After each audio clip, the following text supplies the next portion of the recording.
కమాన్ Indian కమాలమైన సత్యమైన మాటలు, స్వర్గంలో ఉన్న మాటలు అమ్మ తల్లి కనకదుర్గమ్మ నీతో నాతో మనం అందరితో మాట్లాడుతుంది. ఈ సత్య సంఘటనతో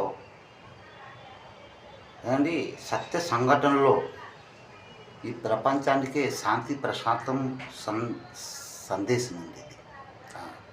మా ఇంటి మాటలు అంటే మా కుటుంబం మాటలు, ఈ భారతదేశం మాటలు, స్వర్గంలో ఉన్న మాటలు, ఈ మూడు మాటలు శాంతి సేవ న్యాయం రూపదర్శనం అండి అమ్మ.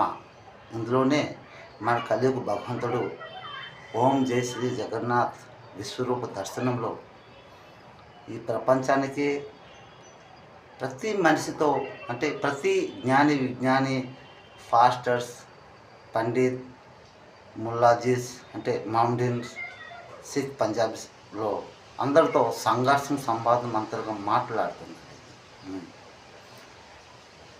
2016 సంవత్సరం నుండి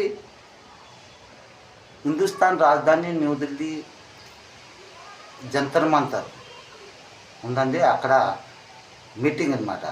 అక్కడ ధర్నాలు చేస్తారు.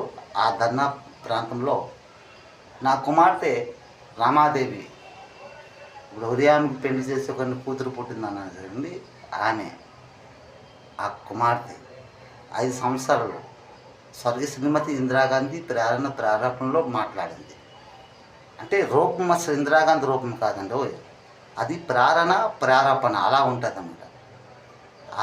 ఆ కుమార్తె పూర్వీక్ మాటలు అంటే నేను ఎక్కడెక్కడ తిరిగాను, ఎక్కడెక్కడ పనులు చేశాను, ఎవరితో ఏమేమి మాట్లాడాను, ఆ మాటలే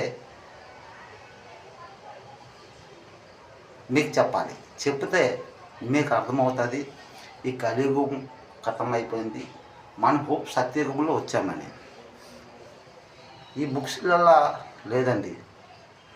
బైబిల్లో ఉందా, రామాయణ భాగవతంలో ఉందా, లేదా ఖురాన్లో ఉందా, నసిక్ గ్రంథంలో ఉందా, ఇంట్లోటి ఈ చరిత్ర లేదండి. మా ఇంటి మాటలు మీకు చెప్తే మీకు అర్థమవుతుంది. అయితే ఇది సత్య సంఘటన అండి. ఇప్పుడు సినిమాలో చూస్తాము, ఒక శ్రీకృష్ణుడు చేయాలంటే ఎక్కడి నుండి తీసుకుని వస్తారు, ఓ రాధకి చేయాలంటే ఇంకెక్కడి నుండి చేస్తారు. అది సినిమా అనమాట. డైరెక్టర్లు అనమాట కలుపుతారనమాట. అది డబ్బులు ఖర్చు పెట్టేసి సినిమాలు తీస్తారు. తీసిన తర్వాత మనం చూస్తాము, మళ్ళీ కలెక్షన్ అవుతాయి. అది అలాగ మనం జ్ఞానోపదేశం తీసుకుంటున్నాము, వాళ్ళు ఇల్లు కూడా నడుస్తుంది, అంత కూడా బాగుంటుంది కదండి. ఒకసారి